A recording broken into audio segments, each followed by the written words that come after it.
Welcome back to OpenLine. Open phones on, 6 nights before the presidential election, asking, what do you think? Where do you stand? What do you think about the whole process? Should it be shorter? If you want to say who you support, certainly do that. Very interesting to hear all of the calls so far. We have plenty more calls to go, so let's go to Elsie. Hello, Elsie. Yes, this election year, we don't have good candidates. That's true. But Trump is getting my support, and I'll tell you why. Trump could be impeachable. Hillary gets the president. It would be impossible to dislodge her. And with all this scandals coming out about her, and the husband said making trips to Orgy Island, she won't get my vote. Okay. And you feel comfortable that Trump will do a good job? I hope so. I don't feel comfortable either one of them will do a good job. But I think Mike Pence will be a good president. Oh, okay. All right, Elsie, thank you. Thank you for the call. Let's go to Joe. Hello, Joe. Hello? Joe, hello. Yeah, go right ahead. Hey, thank you for taking my call, Ben. You bet. I believe that if you look at the history of the United States, it is a businessman that built this nation. And I know that we have a Democratic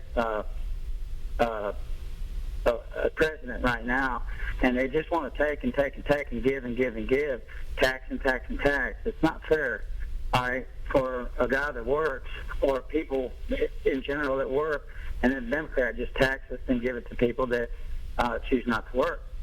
No, they want more and more and more, and we've given them enough. I mean, and now, you know, at the beginning, Bernie Sanders wanted to give them free college. You know, who's going to pay for that? I mean, it's ridiculous. I mean, they don't want to go to college anyway. Nobody wants to go for free college. I mean, Ball State here in Galveston, right? It's a program, but the Promise program, and it's been doing pretty good. But if you look at the statistics, people, you give them so much, and then they demand more. All right, and then how much is enough? I mean, when's it going to stop? I mean, so what you're citing are conservative principles. Are you satisfied that Donald Trump will do what you want? Is the conservative, principled sort of leader that you're looking for?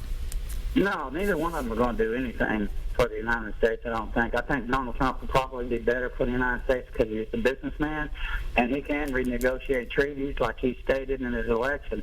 I think if we get another Democrat in there like Hillary Clinton, which it's the pay to play, it's been proven, it's right, it's been proven, but it's wrong. It's wrong to do that, and it's like nepotism. It's like the good old boy system. All right, Joe. Thank you. I'm gonna move on. We have a ton of calls, but thank you, Joe. Thank you for your call. Let's go to Carl. Hello, Carl. Hello. How you doing, sir? Great. Go right ahead. Okay. I used to be one of the strongest Democrats you ever knew. But what has happened in the last few years in this country, I have had to make a 360. Right. And I don't agree with a lot of things.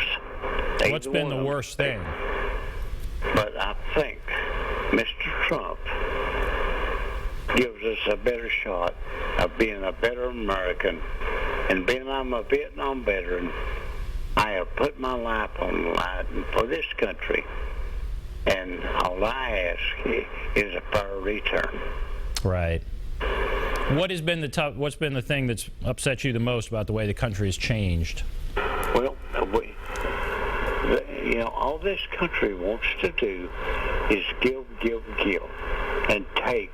They say, well, the rich don't pay enough.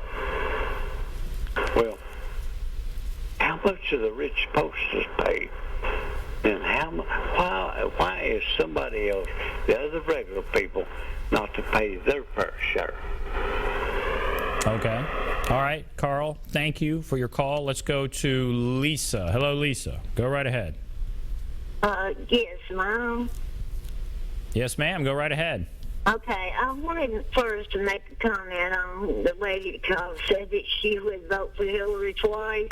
Okay. She'd be the only person on this earth, I think, that would do that. God bless her. But I've had 3 of my boys that has served and still serving. 2 of them is still serving. My oldest one got hurt. And I think that Donald Trump would be the man for president. I mean, it's kind of hard for me to really make a choice because, you know, they're the only 2 running. But, Right. But with me voting, that's who I would vote for because I just don't trust anything that Hillary says. Well, let me ask you this. So you have 3 sons. A big issue has been made of his temperament.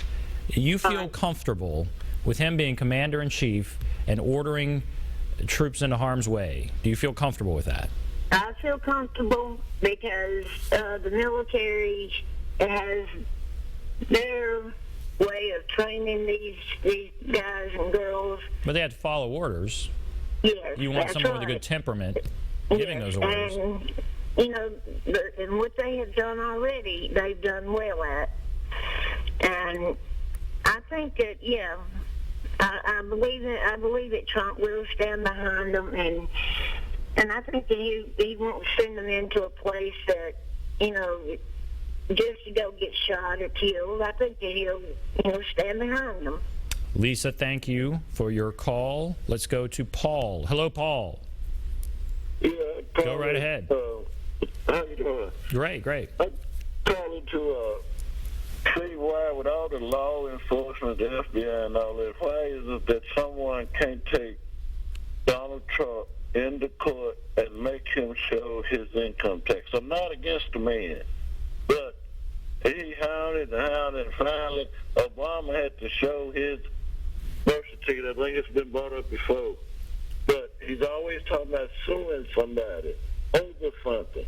Why can't somebody sue him and get a court order and make him show his taxes? You don't have to release your taxes. It's voluntary. Every president has done it in recent times.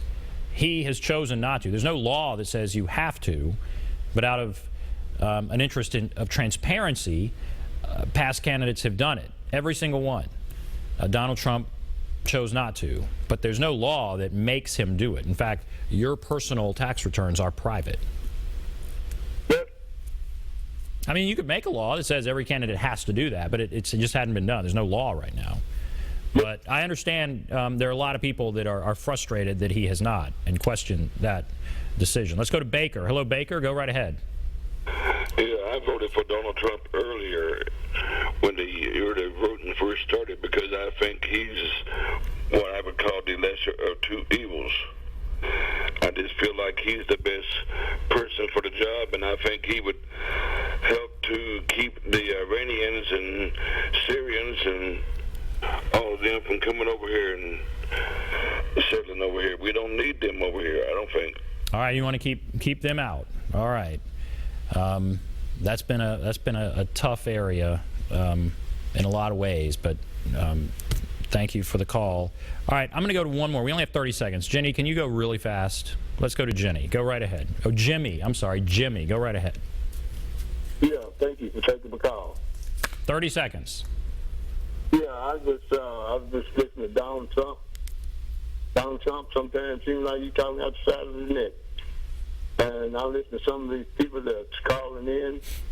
They probably need to be president more than him because something wrong with them. And you never hear nobody say how the country was before President Obama got in. But you hear about, they talking about it while he's in. Thank you. Right. All right, thank you. Thank you for the call. All right. Tonight, pretty evenly matched as far as the callers. Pretty interesting. Now, when I said we were getting a lot from Hillary, we just then got a lot for Donald Trump. But all right, we'll take a break, come back, wrap everything up. Be back right after this.